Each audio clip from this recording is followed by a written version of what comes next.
वन्दे उत्कलजननी वन्दे उत्कलजननी वन्दे उत्कलजननी वन्दे उत्कलजननी। ओडिशा प्लस खबर ही स्थानीय पुराणा जिला परिषद हल रे संपूर्णता अभियान सम्मान समारोह ढेंकानाल आज अपराह्न 4टारे स्थानीय पुराणा जिला परिषद हल ठारे जिला योजना और पर्यवेक्षण यूनिट ढेंकानाल पक्षरु संपूर्णता अभियान समारोह अनुष्ठित हो जाइछि। समारोहटी मुख्य अतिथि भावे खाद्य जोगाण विभाग मंत्री कृष्णचंद्र पात्र जोग देथिले। कंकड़ाहाड़ ब्लॉक भली सामूहिक विकास हेबो सेतेबेले जाई जिला तथा राज्य विकसित हो पारिबो बोली मत व्यक्त करछंती। जिलार विभिन्न शिल्प संस्था मानकर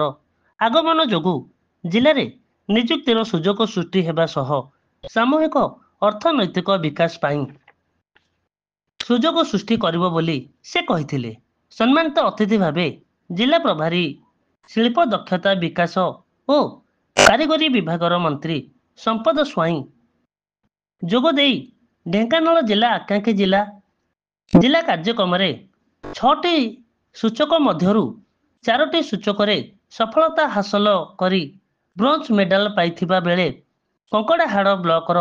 6टी 3टी सूचक सफल होइथिबारु कप मेडल पाइथिबारु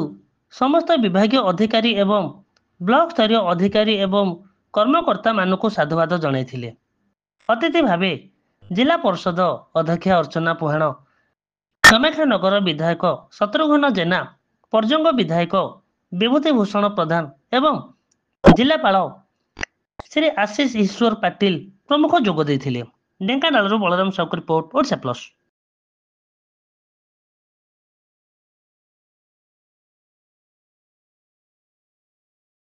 मो ना मानस कुमार प्रधान। आज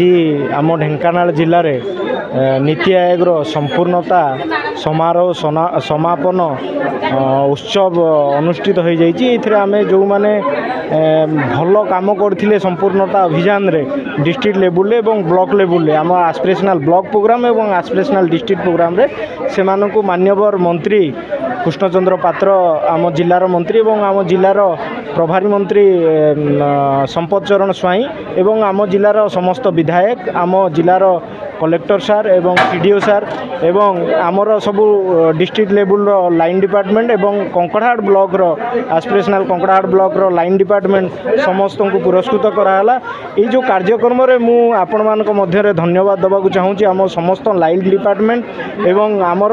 जिलार नेतृमंडली मु एथिपाई कहूँ नेतृमंडली कारण आम जो संपूर्णता अभियान आरंभ होता आम जिले में आम समस्त नेतृत्व को ये भी आम इनवल्व करूँ एमएलए हेले एमपी हेले मिनिस्टर सार हेले समस्त सहयोग रे समस्त गोटे कोऑर्डिनेशन रे आम जिला सक्सेस होती एवं मु मोर संस्था पिरामल फाउंडेशन को बहुत बहुत धन्यवाद दूसरी सी मत एत बड़ा गोटे अपॉर्चुनिटी देइचंदी ए भलिया प्लेटफॉर्म रे मत आज पुरस्कार मिला मु बहुत बहुत धन्यवाद दूसरी आम संस्थार जी सीईओ अच्छी एस्पिरेशनल भारत कोलाबरेटिव मनमोहन सिंह जो मनमोहन भाई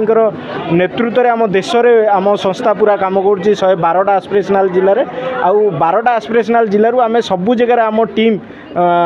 जिला प्रशासन एवं ब्लॉक प्रशासन को सहयोग करी आम केमती जिला को एवं ब्लॉक को जो प्रधानमंत्री आमर जो आशा अच्छी विकसित भारत 2047 सुधा एवं ओडिशार आमर जो 2036 सुधा विकसित ओडिशार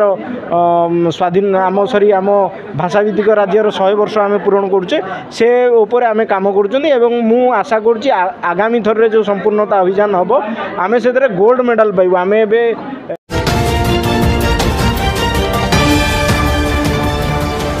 ओडिशा प्लस खबर ही।